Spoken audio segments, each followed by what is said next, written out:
The more we value things outside our control, the less control we have. Epictetus.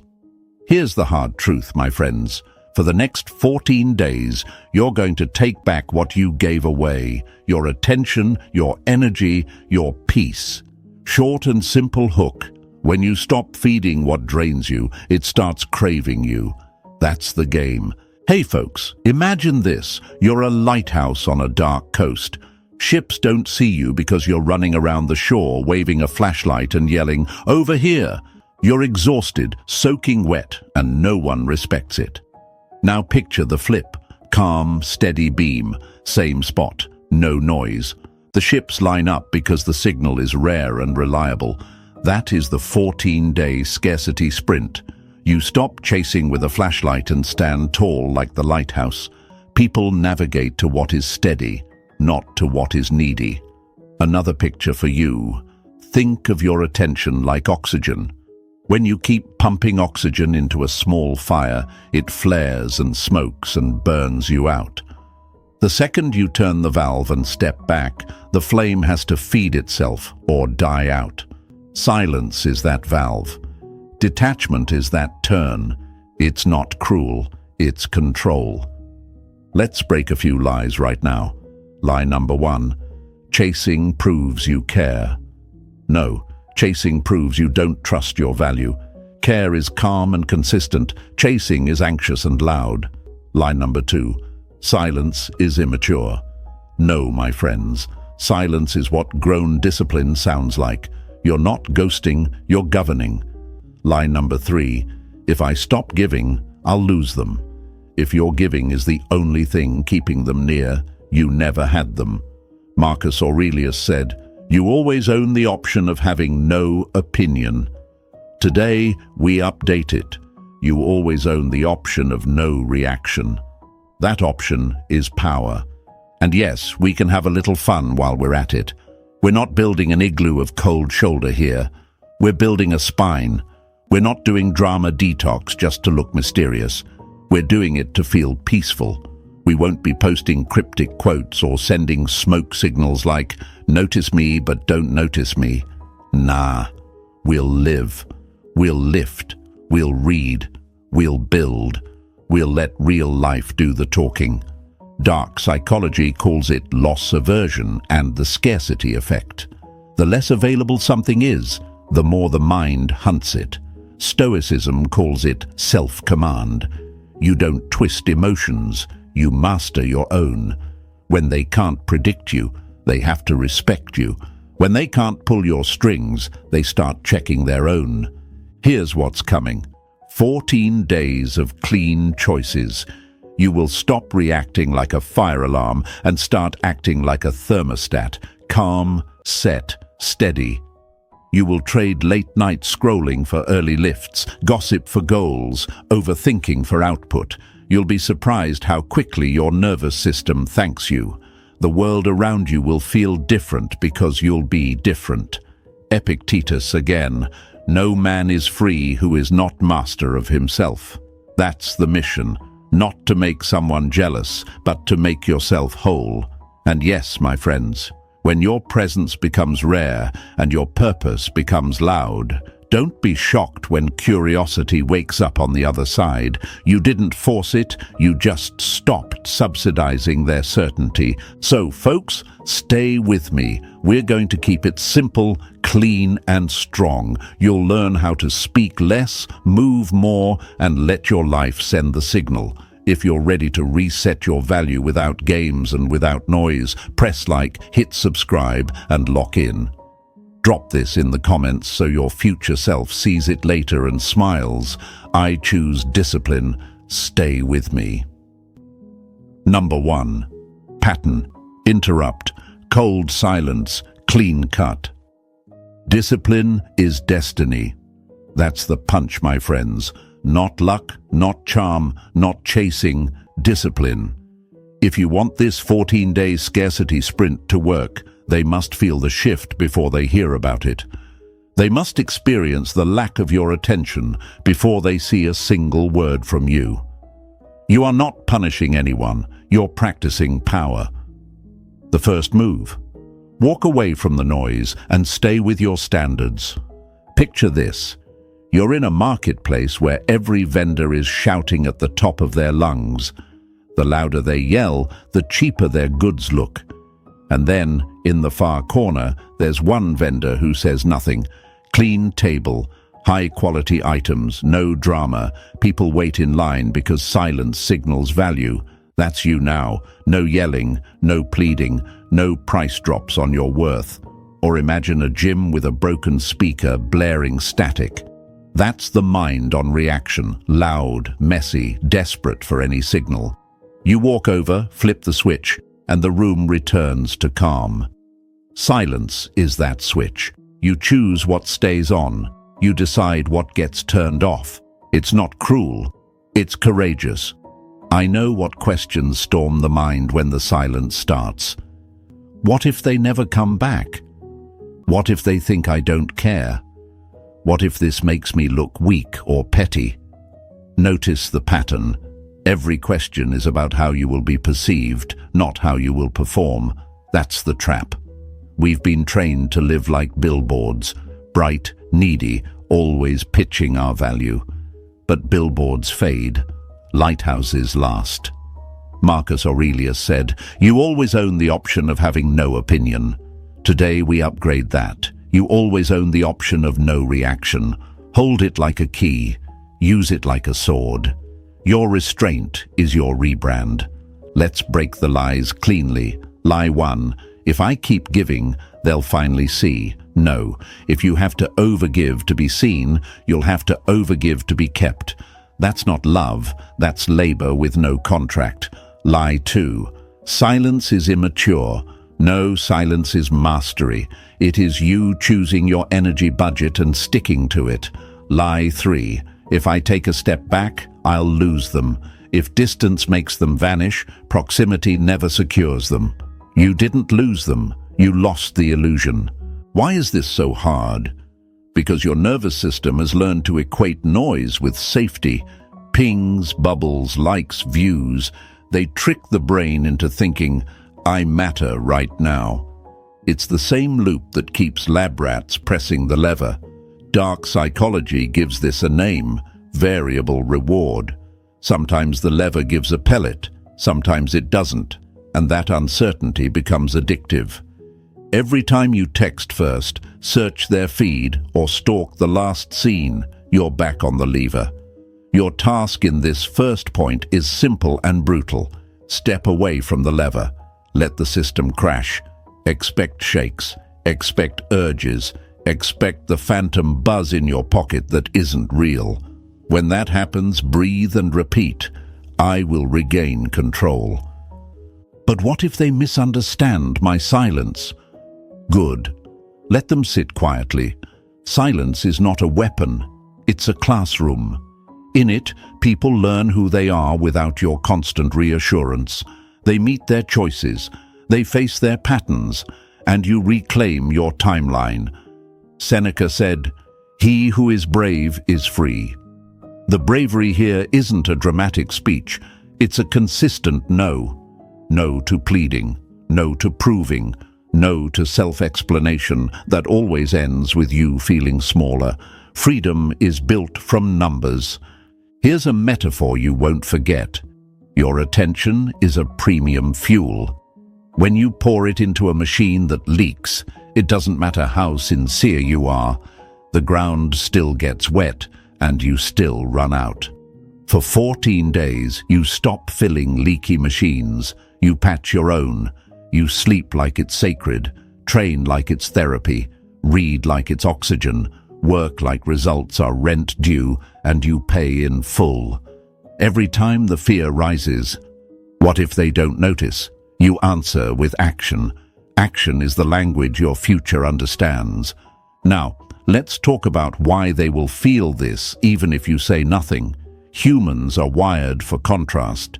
The brain notices changes more than constants. When you are always present, you become background noise. When you step back, you become a signal. Loss aversion makes absence heavier than presence. What leaves suddenly matters more than what stays forever. That's not manipulation, it's math. You aren't pushing their buttons, you're removing the buttons from your side of the wall. Why do I think like this? Why do I crave a reply to feel calm? Because quick reassurance is cheap relief. It calms the moment and taxes the future. Stoicism invites a different move.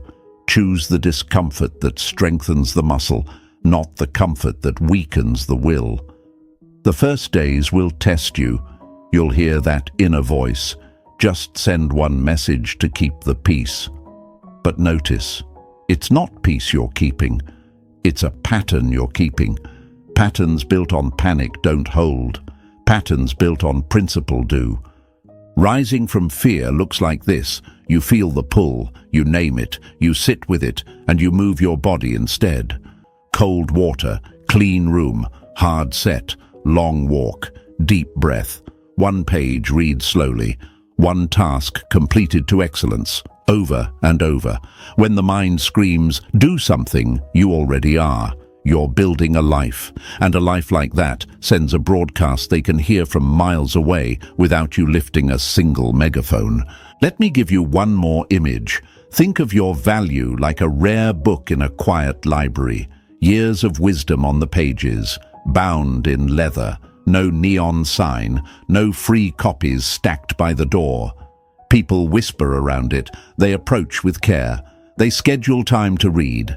Compare that to a flyer on a street corner. Bright ink, loud slogans, tossed after a glance. Which one gets kept? Which one gets studied?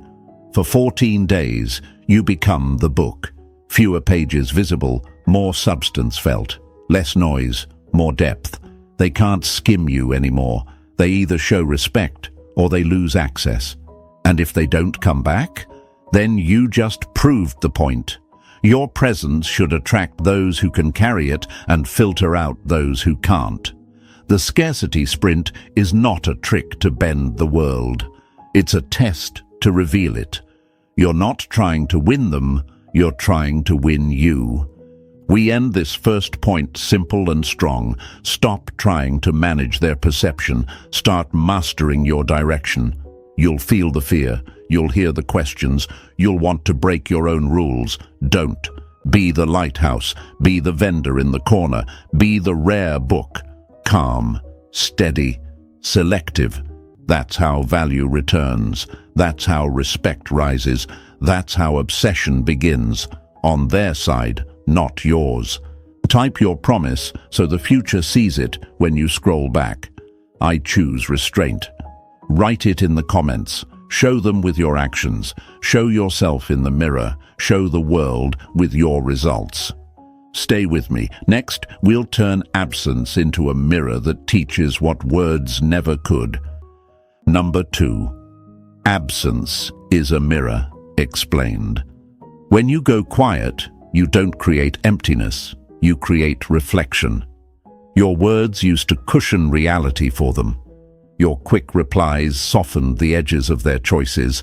Your explanations gave them something to argue with, and your attention acted like anesthesia. Take all of that away for this 14-day scarcity sprint, and the surface finally goes still like a calm lake at dawn. And in that still water, people see themselves clearly. That's why silence feels loud. It makes the consequences audible. Without your reactions to distract them, they notice what they took for granted, the patterns they kept repeating, and the gap between how they acted and what they claimed to want. Think of your life like a premium gallery. When the doors are always open and anyone can touch the art looks ordinary. Close the doors, set hours, clean the glass, control the light, and the same pieces suddenly feel rare. Did the art change? No. The frame did. Your absence reframes you. It teaches, without a lecture, that your presence has rules, your energy has a budget, and access is earned, not assumed. Your brain will fight this at first.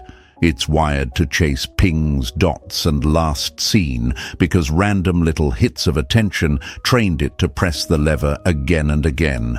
That itch is normal. Don't scratch it. Feel it and move your body instead. Splash cold water, step outside for a quick walk, breathe slow and deep, read 2 solid pages, finish 1 meaningful task. Each time you do, you replace panic with pattern. That's self-command. Is silence punishment? No. Punishment tries to hurt. Silence here is a boundary that protects your peace and clarifies reality. Will they forget me? People don't forget what had weight. They forget what was free and constant. Scarcity makes weight visible. What if they misunderstand? Let them. The mirror isn't for spin, it's for truth. If they're capable of growth, you'll see it in steady behavior, not quick emojis. If they aren't, your stillness has already sorted that out. Bottom line, absence is your teacher and their test. You're not withdrawing love, you're withdrawing leakage. Keep the lake still, let the reflection do the work. Number 3, detachment creates value. Need is noisy, value is quiet. That's the hard edge, my friends. Detachment isn't coldness, it's calibration. When you stop chasing, you don't become less loving, you become less leaking. And the moment your energy stops spilling everywhere, its price rises. Think of a rare spring in a dry valley. When water gushes uncontrolled, the ground turns to mud and no one respects it.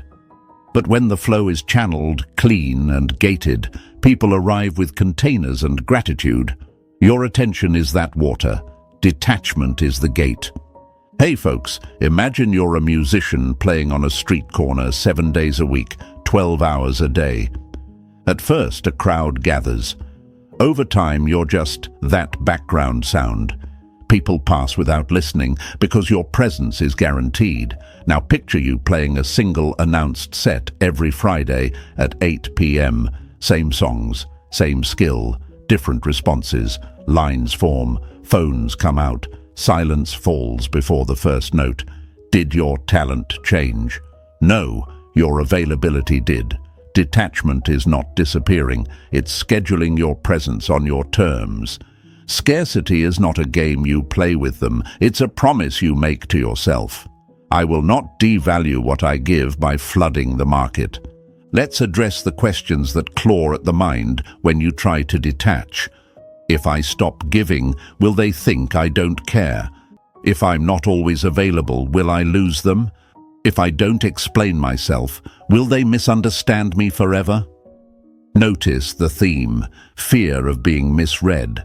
That fear keeps you over-explaining, over-texting, over-proving. Marcus Aurelius said, "If it is not right, do not do it. If it is not true, do not say it." Translate it for this sprint. If it's not aligned, don't give it. If it's not requested, don't explain it. The right people read respect, not noise. The wrong people only read access. Here's the lie we're breaking. Closeness is measured by constant contact. No, closeness is measured by consistent character. Another lie, detachment means you're playing hard to get. No, you're learning to be hard to drain. Final lie, if I don't fight for them, I'll regret it. You'll regret losing yourself far more than losing anyone else.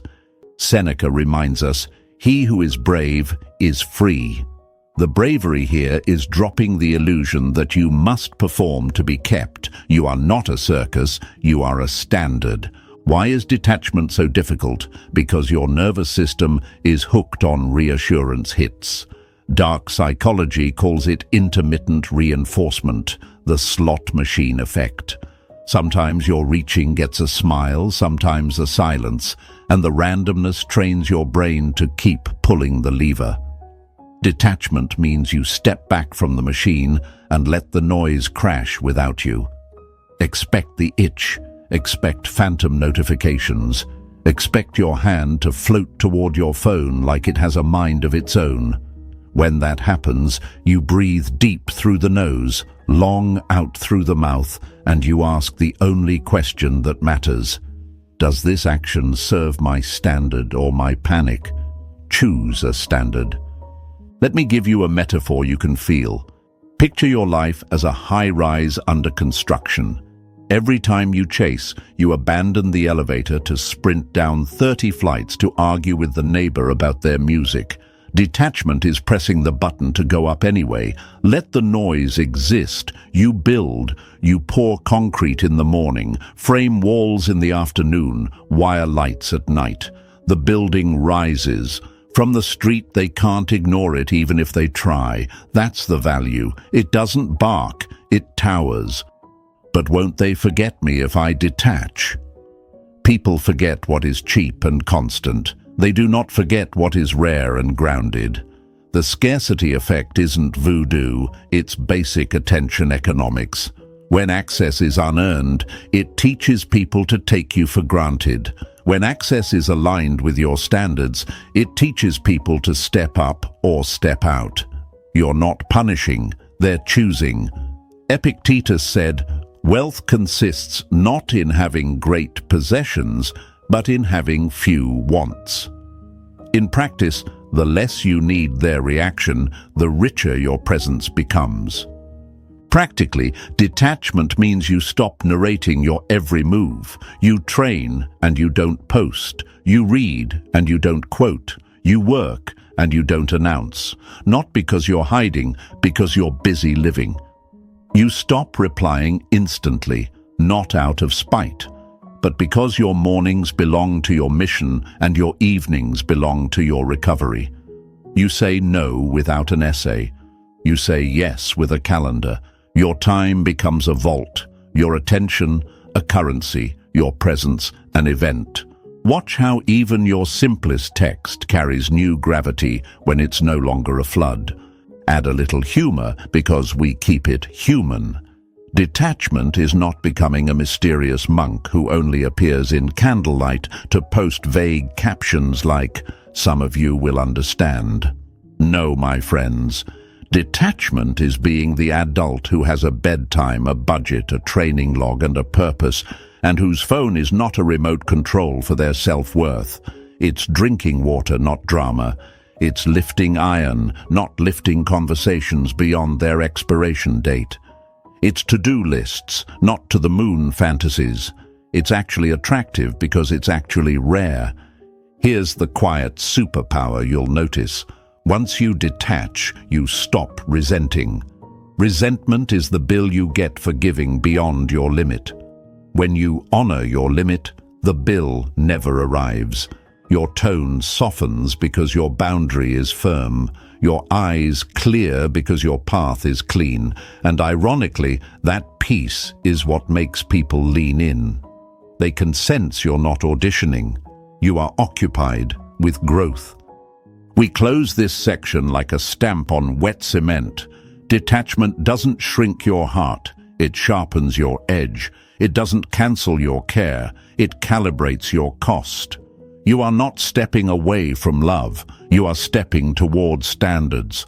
When your presence is no longer guaranteed, your value is no longer questioned. Let the building rise, let the water be gated, let the Friday show sell out. That's how attention shifts from taking you for granted to taking you seriously. Write your line in the comments so you see it later, and keep it. I detach to elevate. Show them with your restraint. Show yourself with your routine. Show the world with your results. Stay with me.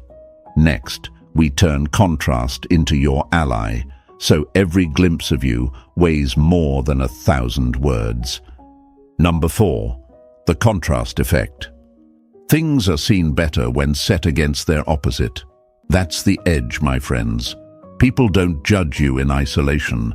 They judge you in comparison. When your presence is constant, it becomes wallpaper. When your presence is selective, it becomes a painting with proper light. Contrast doesn't beg to be noticed, it forces clarity. Marcus Aurelius said, "If it is not right, do not do it. If it is not true, do not say it. In this sprint, we update it. If it doesn't raise contrast, don't do it. If it doesn't signal direction, don't say it." Picture this. You enter a museum and see a masterpiece under harsh fluorescent lights, smudged glass and a crooked frame. You shrug and pass by. Then the curator resets the room. Clean glass, soft spotlight, straight frame, dark backdrop. Same painting, yet suddenly everyone slows down. That's the contrast effect. You didn't change the art, you changed its context. For 14 days, you are the curator of your life. You dim what dilutes you and highlight what defines you. You stop being background noise and you start being a signal people can't ignore. Another metaphor, sound. A whisper in a quiet chapel travels farther than a shout in a crowded market. Constant updates, constant availability, constant explaining. That's the market. One precise appearance after disciplined silence. That's the chapel. When you whisper with your actions, a finished project, a strong workout, a clean fit, a calm reply, it carries. Detachment created value. Now contrast multiplies it. Your mind will throw questions as you shift into contrast. If I don't post, will they forget me? If I don't reply fast, will they think I'm rude? If I stop explaining, will they misread me? Notice how every question tries to pull you back into maximum brightness, everything visible, everything loud. But brightness without shadow flattens depth. Seneca said, "Order your soul, reduce your wants." In practice, reduce your outputs that create noise, order your signals that create weight. Let's break the lies. Lie 1. Consistency equals constant contact. No, consistency equals coherent character. You can be consistent and scarce. Lie 2. Momentum must be public. No, momentum must be real. Public is optional. Lie 3. Being seen is the goal. No, being undeniable is the goal. Visibility without gravity is a balloon. It floats, it drifts, it pops. Gravity without noise is a planet. It orbits, it holds, it commands. Why is contrast hard? Because mediocrity rewards sameness. The world says, be always reachable, be always reacting. It trains your nervous system to fear silence and your ego to fear being misunderstood. Dark psychology names the trap, social proof addiction. If others are watching, you feel real. If the feed is quiet, you fear you're fading. But the strongest signals grow in quiet, roots before branches, foundation before facade. Your task is to tolerate being underlit publicly while you install high-beam purposes privately. Here's how contrast looks in real life. Your morning becomes sacred, training first, deep work second, phone last. You reply later and shorter, not to play games, but because your calendar is a contract with yourself. You dress with intention, simple, clean, fitted, because order on the outside trains order on the inside. You show progress, not performance. A shipped page, a logged run, a completed task. You remove flexing, hinting, baiting. A single honest signal against a canvas of silence makes more noise than 100 thirsty posts. Another image, cooking. Salt without restraint ruins the dish. Salt at the right moment unlocks every flavor. Your attention is the salt. When you throw it everywhere, nothing stands out. When you place it precisely, everything stands up. The person who once skimmed you now has to stop and taste. What if they still don't notice? Good. The sprint was never about being noticed. It was about becoming noticeable by anyone with discernment, including you.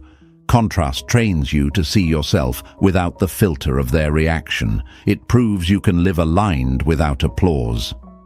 Paradoxically, this makes you more compelling because you are no longer auditioning. Here's a little humor to keep it human. Contrast isn't posting a black square and captioning, "Some will understand." That's theatrical fog. The contrast is, I lifted at 7, shipped at 9, read at noon, walked at sunset, and slept by 10. boring on paper, magnetic in person. The world can feel the calm weight of someone who's no longer jerking the wheel for every honk.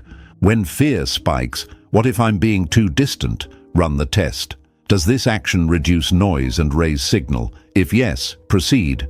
If not, pause. The point isn't to vanish. The point is to make every appearance costly. In time, in care, in craft. You become the Friday night set, not the street corner soundtrack. You become the gallery piece, not the gift shop postcard. You become the planet, not the balloon. And yes, folks, contrast exposes others too. In your steadiness, flaky energy looks flakier.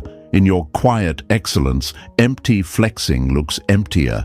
You won't need to call it out. Comparison will.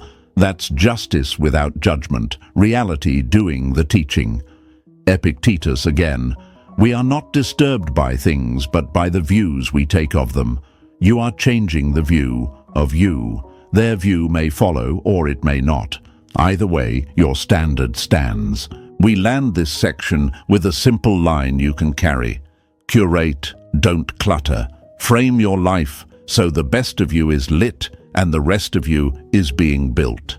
The attention you once scattered now becomes a spotlight you control. The less you flood, the more you influence. The less you explain, the more they consider. The less you appear, the more each appearance weighs. Write your anchor in the comments so you remember it when the noise calls you back. I choose contrast. Show them with selective presence. Show yourself with a disciplined routine. Show the world with undeniable results. Stay with me. Next, we'll open a loop on purpose and let uncertainty do the pulling for you. Number 5, the open loop.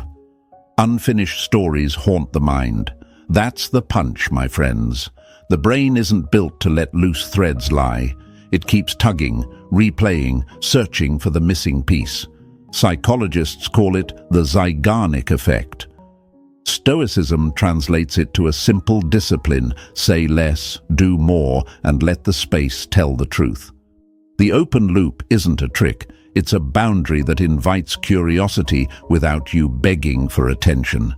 When you stop closing every circle with explanations and reassurance, you create the cleanest magnet there is, unanswered why. Picture a movie that fades to black right before the final reveal. Credits roll. The theater lights come up. What happens? People don't sprint to their cars. They stand in the aisle arguing theories, replaying scenes, noticing details they missed. That's the power of a held silence at the right moment. Your life in this 14-day scarcity sprint becomes that fade to black. Action on the screen, calm in your posture, nothing extra in your dialogue, no grand declarations, no postmortems, just an unfinished chapter that forces reflection. Not because you're manipulating, but because you've stopped over-explaining. You let the work speak and the silence echo. Hey folks, imagine a master chef plating an elegant dish and then not announcing every ingredient. No neon arrow, no notice me garnish. Just balance, heat, texture, experienced, not narrated. Diners lean in, forks pause mid-air, conversations drop. The mystery heightens the flavor. You become that plate.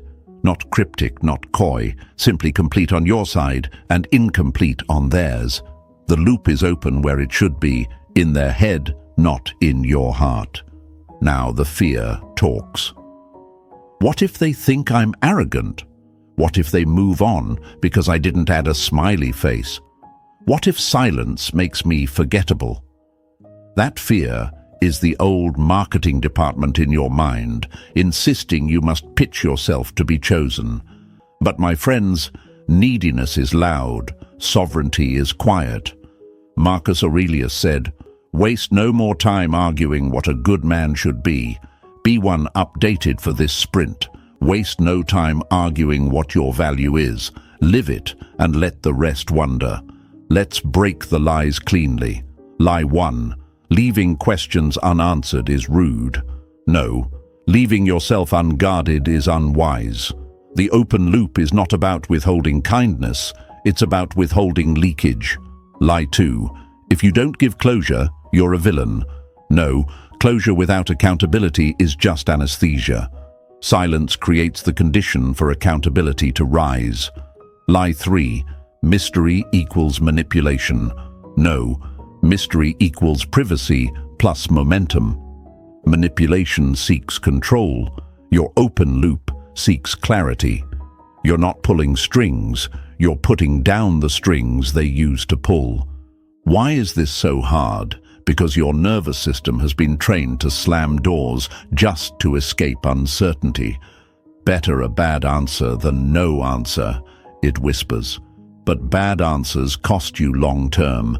They lower your price. They teach others you'll always fold. They collapse your frame. The open loop asks you to sit in the productive discomfort of not tidying everything. It's the gym for your tolerance.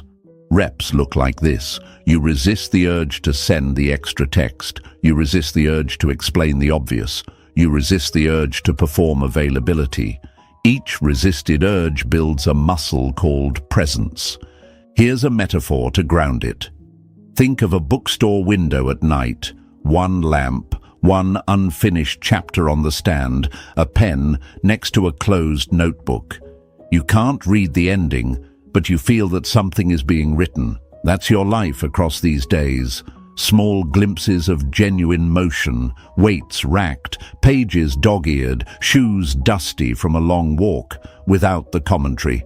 People don't chase noise, they chase narratives. Give them a narrative. He's building. Let their mind supply the rest. That's pull, that's gravity. But what if they never ask? Then you learn the most valuable lesson. Your life cannot revolve around a reaction. The open loop serves you first. It quiets the compulsion to over-disclose. It protects the sacredness of work done off-camera. It restores a boundary that makes your eventual words carry weight.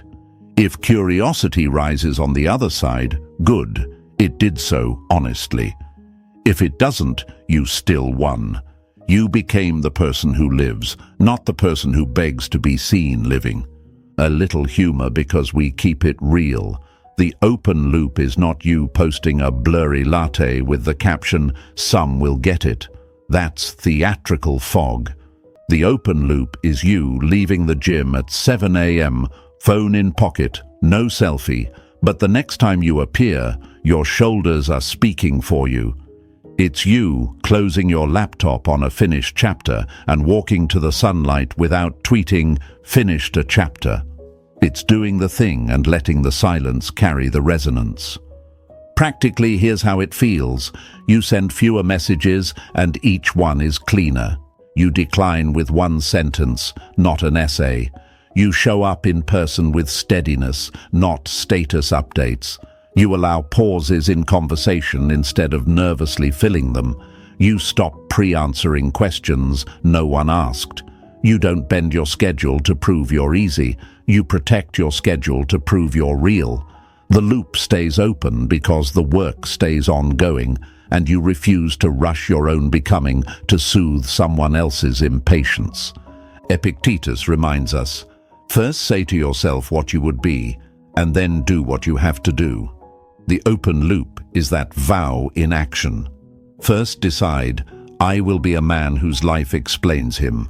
Then do, I will build quietly, appear briefly, and leave space respectfully. The rest will sort itself out. Those who can meet you at depth will step into the silence with substance. Those who cannot will drift toward louder rooms. Either way, your peace holds. We land here with calm conviction. The open loop teaches patience, invites curiosity, and protects dignity. It breaks the habit of overexposure and replaces it with earned exposure. Your life becomes the page they keep returning to, not because you begged, but because you built, because you breathed, because you didn't rush the ending. Write your anchor in the comments so your future self sees it and smiles. I honor the gap. show them with restraint, show yourself with momentum, show the world with results. Stay with me. Next, we'll craft the controlled glimpse, a single appearance that says everything without you saying a word. Number 6, the controlled glimpse. Power is felt, not explained. That's the line, my friends. After days of clean silence and an open loop, you don't break the spell with a speech. You tighten it with a single disciplined appearance. The controlled glimpse is not a performance. It's proof. It's a frame where your life speaks and your mouth stays calm. Think of it like a door opening just enough to show the light inside, then closing again before the crowd can wander in with muddy shoes. Presence without pursuit. Signal without spin. Hey folks, picture a stage where the curtain lifts for 10 seconds, the orchestra tuned, the lights warm, the conductor poised, and then the curtain falls. No fanfare, no over-explaining. Everyone in the seats leans forward. That lean is what you're after. Or imagine a luxury watchmaker who reveals a movement through a sapphire window. One precise view of the craft, not a dismantled table of parts. The glimpse is curated, not chaotic. It says, I'm building, not please look at me. Naturally, the mind tries to hijack this moment. If I show up, shouldn't I clarify something? Should I drop hints so they know I'm okay? Should I let them know I'm open to talk? Notice the urge to direct their reaction. That's old marketing anxiety, not new mastery. Marcus Aurelius gives you the spine. Waste no more time arguing what a good man should be. Be one translated here. Waste no more time angling for a good impression. Live one. The glimpse is a living receipt, not a pitch deck. Let's break the lies before they break your frame. Lie 1. The glimpse has to be dramatic. No, drama cheapens it. Clean beats loud. Lie 2. The glimpse should trigger FOMO.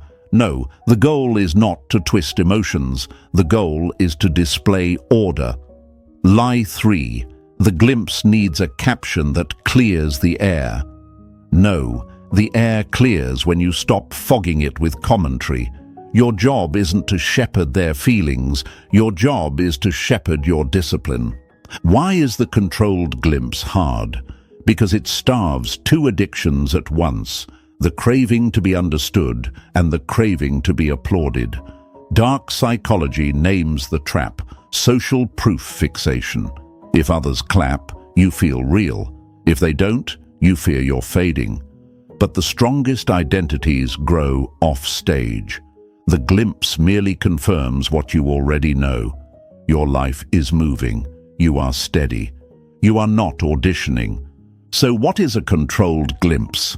It's a single, honest manifestation of your routine's momentum.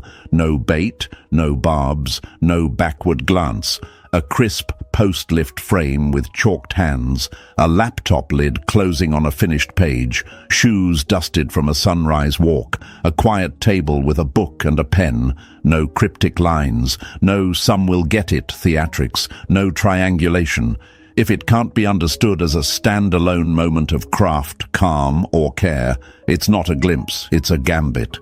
Execution rules to keep you sovereign, appear briefly, then disappear deliberately. Post once, then log off. If someone reaches out in response, reply later. Measured, polite, concise.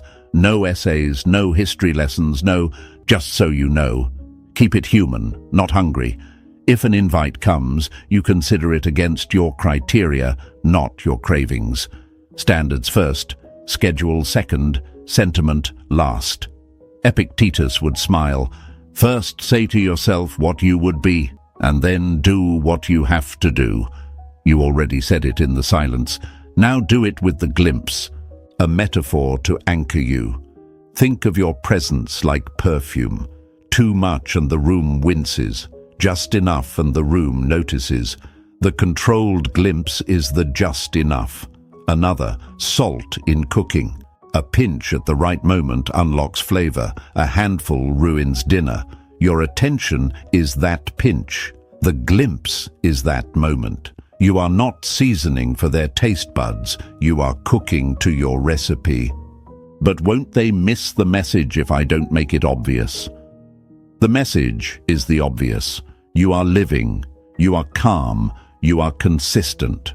Their mind, primed by days of scarcity and open loops, will fill in what it needs to feel.